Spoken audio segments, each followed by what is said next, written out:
Hello, and welcome to the Emotional Expedition podcast. I'm Meg Thomas, and if you want to live a more open-hearted, magical life, it all starts with your emotions.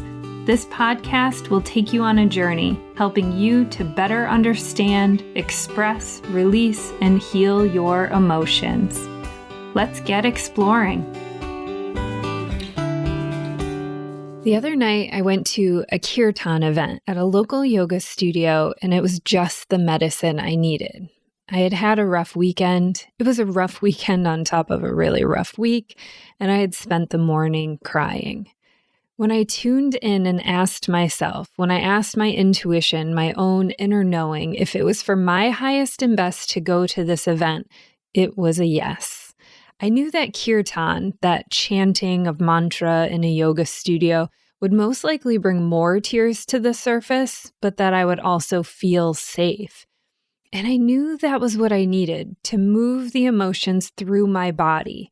It's kind of like watching a movie that you know will make you cry just because you either want to feel something because maybe you haven't felt anything in a while, or in my case, I was already feeling so much and just wanted to open the valve as a way to release some of the pressure, to let it out.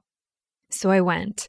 And before we got to singing and chanting with Adam Bauer, John DeCat, an incredible percussionist and spoken word artist, according to his Instagram, took us on a journey. He took us on a journey through storytelling. It was beautiful, and every one of us got something different from the story. We all got what we needed, and that's the beauty of storytelling. As a writer myself, I'm becoming more and more aware that what I write will mean different things to different people, and that's the power of stories. Stories are how we integrate, how we understand the language of emotions through story. I try to weave in facts and statistics where I can, but most of us won't remember much of that. What we will remember are the stories. Storytelling is reverent. Chanting, singing, they are both reverent.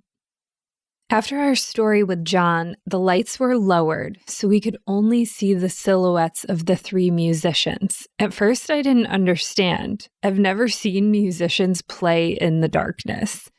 And then the music began, and I understood it. This was going to be an internal journey. It was an opportunity for me to be free without worrying what I looked like or what everyone else around me looked like or what they were doing. It wasn't even about watching the artists themselves. I was a part of this performance. I was not separated. We were all one. If tears came, that was for me and me alone. So I sat there, chanting and singing, letting myself get lost in the music, in the feeling whatever wanted to be felt. This is reverence. So on that note, let's dive into this week's two emotions, admiration and, you guessed it, reverence. From Brené Brown's Atlas of the Heart, her definition of admiration is, we feel admiration when someone's abilities, accomplishments, or character inspires us, or when we see something else that inspires us, like art or nature. Admiration often leads us to wanting to improve ourselves. That's amazing. Admiration leads us to wanting to improve ourselves. It doesn't make us want to be like the other person or the thing we admire. We just want to be a better version of ourselves. I admire Cheryl Strayed. This doesn't mean I want to be her. My admiration of her makes me want to be a better writer for myself and to be more brave. Admiration is a good thing. This is an exercise that I love to do. I do it about probably once a year and has to do with admiration. So make a list. It's super simple. You don't even have to write it down. You can think about this or you can write it down. Make a list of the people you admire. So for me, Oprah, Alicia Keys, my grandmother. Then you make a list of the qualities that those people have or had that you admire. Maybe it's leadership skills. They speak their truth. They're loving and kind. So you've made a list of the people you admire. Then you make a list of the qualities those people have. And then you ask yourself if you can see that quality in yourself. So for example, I admire Glennon Doyle, and what I love about her is her ability to be vulnerable, raw, emotional, sensitive, to tell the truth even when it's hard. So then I ask myself, do I embody those things? I can see that what I admire in them, I also admire in myself. And if I can't see it in myself yet, then it's something I can work on improving. Admiration makes us want to improve ourselves. It makes us want to be better. Dr. John Gottman of the Gottman Institute, in his New York Times bestselling book, The 7 Principles for Making Marriage Work, he introduced the concept that a foundationally secure partnership is like a house. So visualize a house. This house has 7 floors and then these exterior walls. It has weight-bearing walls and levels, and each person builds upon to create a sturdy bond. He calls this structure the sound relationship house. Here is an overview floor by floor. The first floor. Floor 1 is building love maps. So this is the foundation. It all begins with knowing each other. The first level of the sound relationship house, partners build what Dr. John Gottman calls a love map, which is the essential guide to your partner's inner world. What do they like? What do they dislike? Who are their friends? Did they have a happy childhood? How do they prefer to relax? Building love maps means asking the right questions to learn more about your partner. In an ideal relationship, you and your partner know each other better than anyone else. Now, floor number 2, which we will definitely come back to. This is sharing fondness and admiration. Everyone needs to hear something nice about themselves, and it means the most when it comes from your partner. Sharing fondness and admiration sounds like vocalizing the characteristics that you appreciate. Perhaps you admire their sense of humor or the way they're always willing to help someone in need. In healthy relationships, you can articulate the big and little reasons you love your partner. Okay, let's go to the third floor. Turn towards. When you need attention, support, and comfort from your partner, you're likely to say something or make a gesture to elicit a response from them. What Gottman calls the bid. Your partner turns towards that bid when they reply with what you need. Consistently turning away, or worse yet, turning against a bid spells disaster for any relationship. When you both recognize and turn towards each other's bids, you create a safe space for both of you to express yourselves and your needs. All right, floor number 4, the positive perspective. Isn't so much of life all how you look at it? That's what the positive perspective offers. Couples in healthy relationships see the best in each other, and they don't rush to offense or criticism. So when your partner rushes out the door and forgets to kiss you goodbye, a positive perspective means that you give your partner the benefit of the doubt that they were absent-mindedly preoccupied rather than intentionally negligent. Believing that you're on the same team solidifies your union and strengthens you from the inside out. Floor 5, manage conflict. Since we can't avoid conflict, knowing what to do when it inevitably shows is key. First, you need to accept your partner's influence, meaning you take their feelings and desires into account instead of doing everything your own way. Second, whether problems are solvable or perpetual, you dialogue about them. And third, when you feel yourself getting heated during an argument, self-soothing, such as taking a walk or taking deep breaths, will help you to remain calm. And floor 6, make life dreams come true. The beauty of good companionship is that you have someone who will not only encourage you in your goals, but also help you reach them. This level can look like coming up with a plan to pay off debt brought into the partnership, or being supportive about them going back to school. Making life dreams come true shows that you want the best possible life for your partner and you're willing to do what it takes to make that happen. And the final floor is floor 7, create shared meaning. The top of the sound relationship house functions much like its foundation of love maps, except on this level, you build and understand an inner world as a couple. The Gottmans think of it as developing a culture of symbols and rituals that express who you are as a team. It can be as simple as getting pizza from the place you both love every Friday, or as intricate as the unique way you celebrate birthdays. These rituals of connection define you as a unit, and you create them together.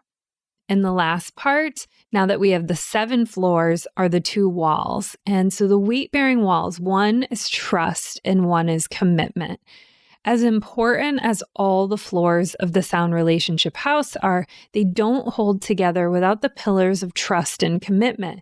In a healthy, supportive relationship, 2 people make the decision to have faith in each other and stick together. They freely love one another and pledge to help that love grow. So now we know what the whole house looks like. 7 floors, the 2 walls, trust and commitment. Let's go back to floor number 2, which is about sharing fondness and admiration.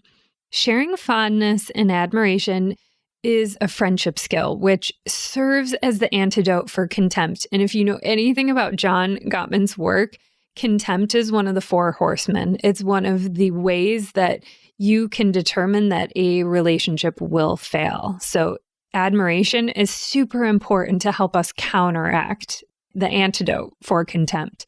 It's important that couples develop systems of fondness and admiration that can last beyond that first initial crush you have on someone. Fondness is an affection for one another. It's not enough to just say, I'm fond of you. You have to share why.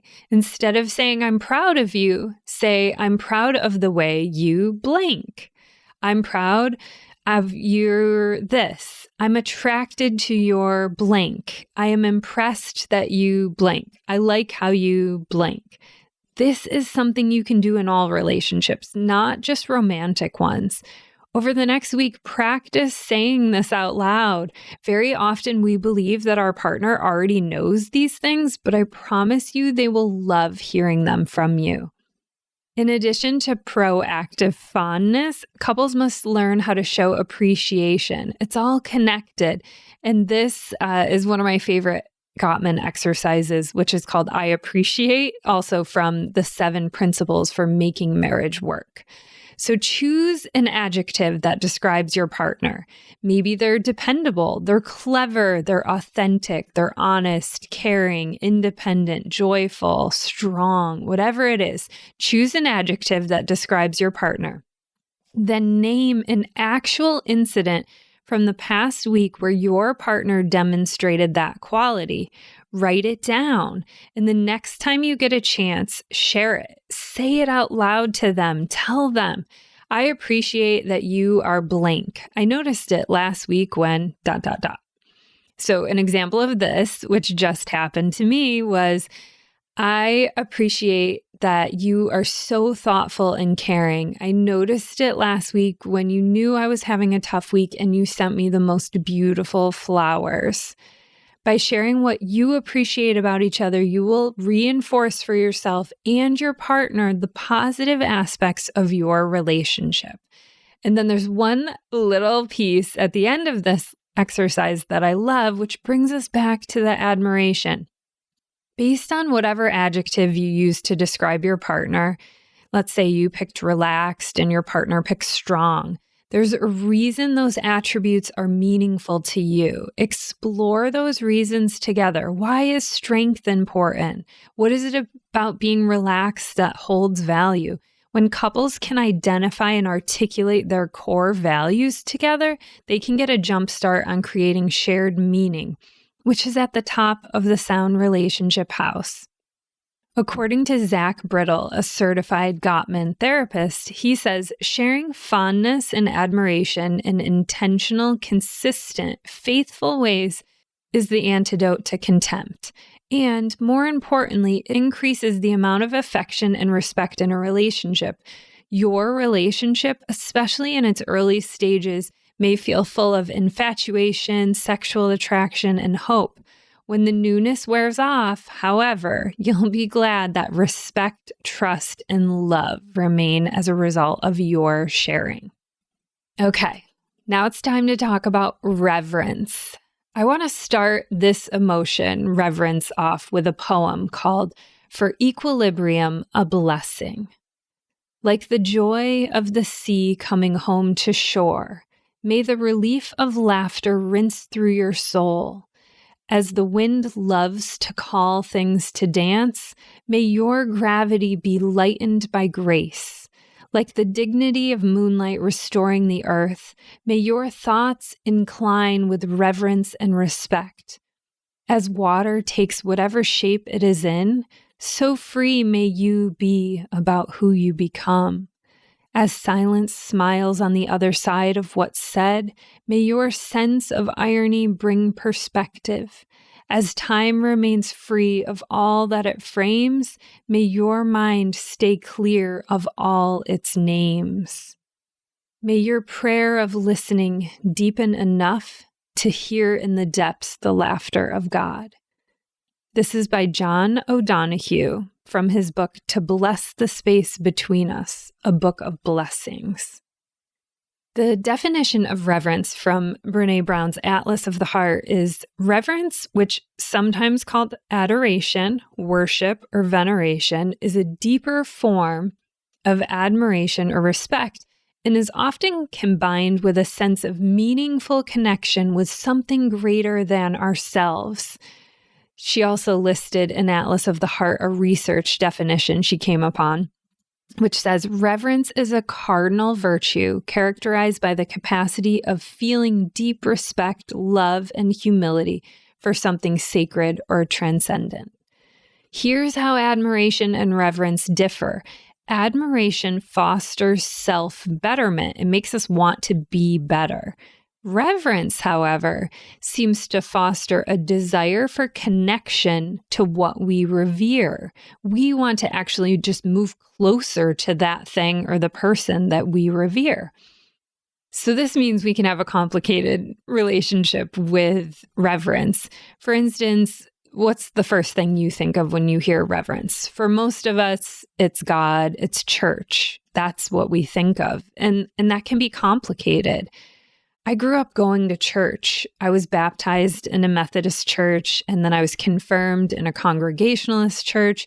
We went to church almost every Sunday, and I wasn't allowed to wear jeans. This was a performative part of reverence. And like many parts of reverence, when we're children, it's imposed on us. This wasn't something we chose. Our parents, the people around us teach us what we need to revere, what we need to be reverent about. As we grow up, many of us will question what reverence actually means to us separate from our families, or in my case, the church. I've always been deeply curious, and I have a desire to really understand and question things, especially the status quo. I think it might be that my rising sign is Aquarius. I can remember being in the basement of the church where we held our Sunday school classes, and I started to ask questions. I was beginning to see that not everyone was treated equally. Like my friend who had recently come out as gay, was she not going to get into heaven? What about my stepdad who was Jewish? He wasn't getting in either? And the answers I was getting were no longer lining up with my own personal beliefs about what God meant to me. Brené Brown shared on her HBO special that anything that demands reverence that is not open to being challenged or questioned is problematic. So this was my experience. It became problematic. White supremacy depends on reverence. Reverence can be dangerous. We need to be conscious of the things we're choosing to hold reverence for. Take social media, for example. Would you ever invite 100 people into your bedroom when you first wake up? Well, that's what we're doing when the first thing we do is get on our phones and get on social media, check Facebook, check Instagram. This is how we're starting our day. We're worshiping social media sites, and they're addictive. They're made to be addictive. They have us hooked, and not in a good way. And when social media went on from computers to the mobile to phones, we saw self-harm, not reported, but actual hospital admissions of self-harm among young girls go up 120% because reverence. They're holding reverent the wrong things, and it's not their fault. The system is completely rigged against them. Now that we've seen the negative side of reverence, let's look at some of the positive aspects of it. Now remember, reverence can foster a desire for connection to what we revere. It makes us want to move closer to that thing or person. This is what yoga and meditation have done for me. They move me closer to the divine. Before my grandma passed away, she was asking me about my relationship with church and religion. And I told her that yoga is like me going to church every single day, not just on Sundays. I told her that my spirituality has allowed me to feel closer to God than ever before. And I didn't need to experience it in a church. I now experience God in all things. It starts the moment I sit on my yoga mat. I mostly practice Kundalini yoga, and the first thing I do upon sitting down is I rub my palms together, and then I bring them to my heart center. With my hands in a prayer pose, I chant, Om Namo Gurudev Namo, Om Namo Gurudev Namo, Om Namo Gurudev Namo. 3 times with my eyes closed. I feel the vibration of the chant throughout my entire body. Om Namo Gurudev Namo, it's Gurmukhi for I bow to the divine wisdom inside of me. I bow to the divine teacher within me. It connects me to the wisdom that lives inside of me, the wisdom of the universe, of God. This is reverence. I practice yoga and it brings me closer to myself. It brings me closer to the divine. About half of our Kundalini yoga meditations have chanting in them, but if you ever come to class with me, I tend to always meditate with chanting. The sounds, the vibrations bring me closer to the divine. This is reverence. I play crystal tone singing bowls, and every time I sit down to play them, I ground myself and I connect with my heart before even touching them. I ask to play them, and I treat them with such reverence the entire time, even to the way that I pack them up and transport them when I bring them places. All of it is done with such reverence. These bowls are gorgeous. And when people are around them, they just want to touch them. It's just like the energy of the bowls pulls people to them. They want to play them. And the first few times I would let somebody play them, I would completely freak out inside. And it's because other people were not treating them reverently because they didn't know any better. They go to chime them and they would play them so hard with the chimes. And I've learned through experience to not let others play them. And if I do, it's when I've really conveyed the amount of reverence that needs to be expressed when playing them. When Dharma Yoga Syracuse was still open before the pandemic, we treated the space with such reverence. My beloved teacher Saraswati taught me so much about reverence. She taught me how to build altars, whether they be in nature or inside with flowers or crystals or whatever. When building an altar, you build it in a clockwise direction, just like a medicine wheel. And when taking it apart, you take it apart in a counterclockwise direction, always with reverence. Saraswati shared that puja is ritual, the remembrance of everything being holy, evoking reverence, living a life of ceremony. It's about making everything an offering, making everything sacred. Everything and anything can be puja, washing dishes to lighting candles. This is what creates magic. It brings magic to the mundane, to the boring. She has an online course, which of course I will link to in the show notes, called Alter Your Life, where she shares how to create altars, working with stone allies, plant allies, animal allies, creating altars in your home, in nature, in the cycles and seasons of life. She taught me that everything can be done with reverence, just like folding the blankets after a yoga class or a sound journey. You have to choose to live your life this way, choose to be fully present. And in my case, my reverence is towards the divine, towards God, towards my own inner teacher. I have been doing my best to incorporate as much reverence into my fertility journey that I can.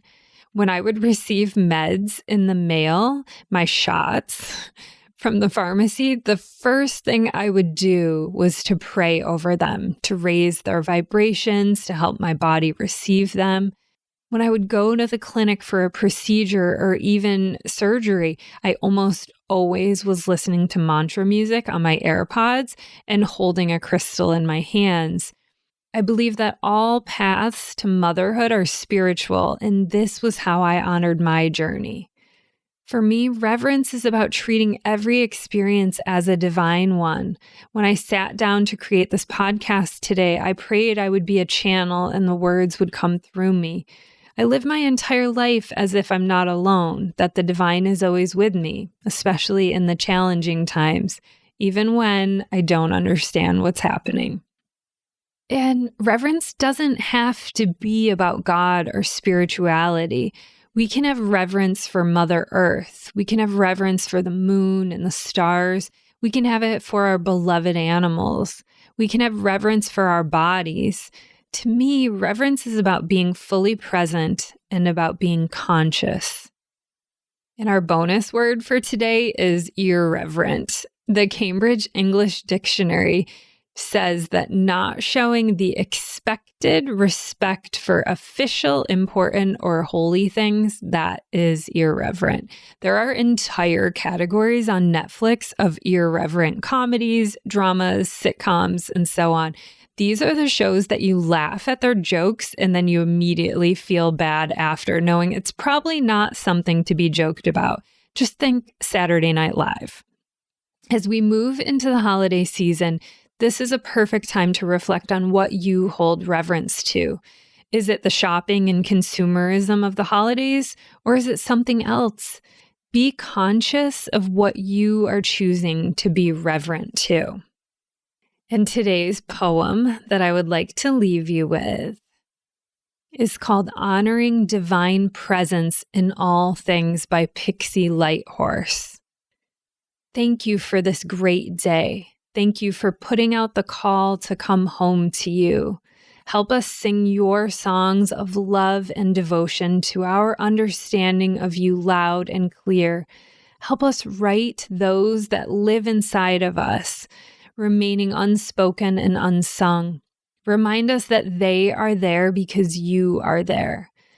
Let these illuminated occurrences, these brief seeings and believing, be a map to our self-knowledge and self-trust, as well as reflective of our faith in your magic.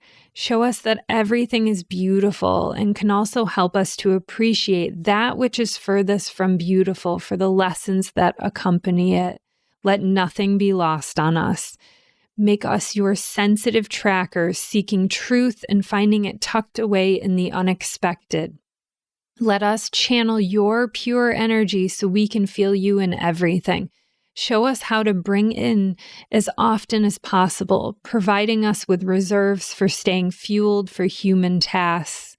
Remind us that time spent with you is what recharges us best. Draw sacred hearts on our souls, leaving us with no question about our lovability and value. Show us that you are here in every lily, lake, and lover. Help us to recognize your unconditional love. We promise to let it ripple out far beyond us once we connect with it.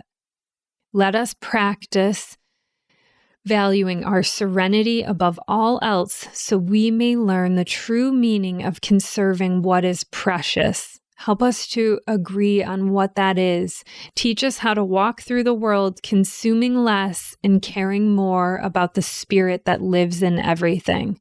Show us how to be generative and not deplete ourselves, nor others' energies. Thank you so much for tuning into the episode, and I hope you enjoyed it as much as I did. If you're ready to dive deeper into your own emotional expedition, I invite you to join me in an intimate 8-week virtual book study of Brené Brown's Atlas of the Heart. And in case you're not quite ready to join the study, I wanted to share a free offering that I often suggest to people as a little bit of a compass to get them started on their emotional journey: the meditation to alleviate stress. You can find the meditation and the book study linked below. I'm so grateful you're here. Thank you for listening. And if you loved this episode, will you please share it with a friend or two? Be sure to rate, review, and follow the show on Spotify, Apple Podcasts, or wherever you get your podcasts, so you're sure to never miss a single episode.